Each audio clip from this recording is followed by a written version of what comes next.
ఎవరు చేసిండ్రో వాళ్ళని చర్చకి రమ్మనండి. డెఫినెట్గా అది అమరవీరుల స్తూపం దగ్గరకా లేదంటే ఎక్కడికంటే అక్కడికి దమ్మున్నోళ్ళు ఎవరైనా సరే చర్చకి రమ్మనండి. నేను బహిర్గతం చేస్తా చర్చ. నేనేమనలేదు, అది పార్టీ చూసుకుంటుంది. పార్టీలో చాలామంది ఎఫిషియన్సీ ఉంది. నాకెవరు రారు, ఎందుకంటే నేనే కొత్త 100 రూపాయల 10 రూపాయల కార్యకర్త. నేను ఇప్పుడు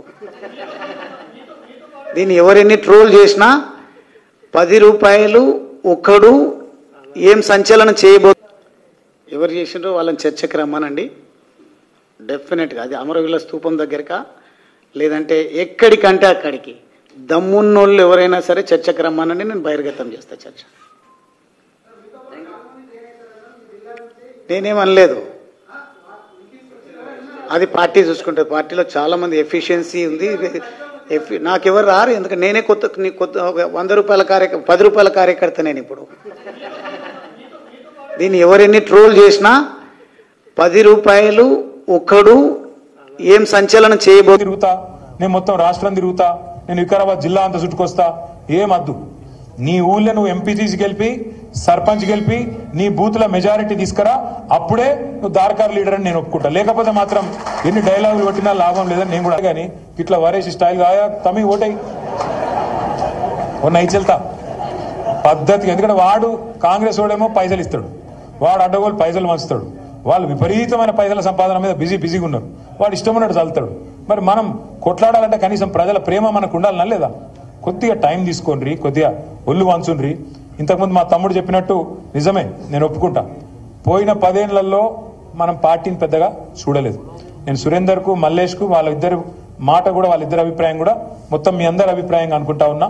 వచ్చేసారి ఇట్లుండది, మిమ్మల్ని కంటికి రెప్పలాగా కాపాడుకుంటాం. మిమ్మల్ని ఖచ్చితంగా ఆర్థికంగా బలోపేతం చేస్తాం. వారంలో ఖచ్చితంగా 1 రోజు 2 రోజుల్లో పార్టీ నిర్మాణం మీద కూడా దృష్టి పెట్టి ప్రభుత్వంలోకి వచ్చిన తర్వాత కూడా తప్పకుండా పార్టీని కూడా ఇదే పద్ధతిలో జనరల్ బాడీ మీటింగ్లు రెగ్యులర్ గా పెట్టాలి.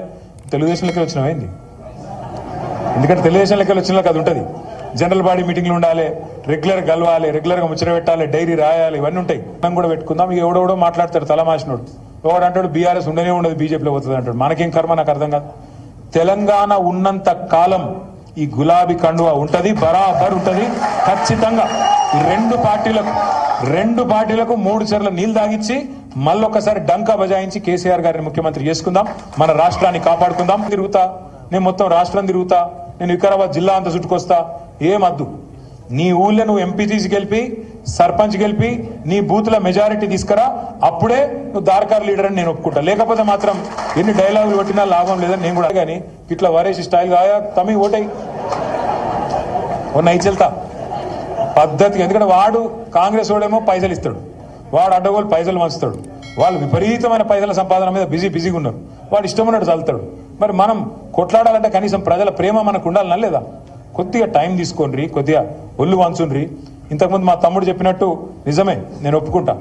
పోయిన 10 ఏళ్లలో మనం పార్టీని పెద్దగా చూడలేదు.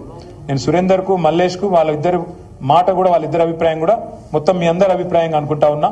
వచ్చేసారి ఇట్లుండది, మిమ్మల్ని కంటికి రెప్పలాగా కాపాడుకుంటాం. మిమ్మల్ని ఖచ్చితంగా ఆర్థికంగా బలోపేతం చేస్తాం. వారంలో ఖచ్చితంగా 1 రోజు 2 రోజుల్లో పార్టీ నిర్మాణం మీద కూడా దృష్టి పెట్టి ప్రభుత్వంలోకి వచ్చిన తర్వాత కూడా తప్పకుండా పార్టీని కూడా ఇదే పద్ధతిలో జనరల్ బాడీ మీటింగ్లు రెగ్యులర్ గా పెట్టాలి. తెలుగుదేశంలోకి వచ్చినమైంది, ఎందుకంటే తెలుగుదేశంలోకి వచ్చిన అది ఉంటుంది. జనరల్ బాడీ మీటింగ్లు ఉండాలి, రెగ్యులర్ కలవాలి, రెగ్యులర్ గా ముచ్చట పెట్టాలి, డైరీ రాయాలి, ఇవన్నీ ఉంటాయి. మనం కూడా పెట్టుకుందాం. ఇక ఎవడెవడో మాట్లాడతాడు తలమాసినోడు, ఎవడు అంటాడు బీఆర్ఎస్ ఉండనే ఉండదు, బీజేపీలో పోతుంది అంటాడు. మనకేం కర్మ, నాకు అర్థం కాదు.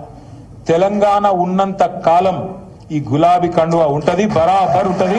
ఖచ్చితంగా ఈ రెండు పార్టీలకు 3 చెర్ల నీళ్లు తాగిచ్చి మళ్ళొక్కసారి డంకా బజాయించి కేసీఆర్ గారిని ముఖ్యమంత్రి చేసుకుందాం, మన రాష్ట్రాన్ని కాపాడుకుందాం.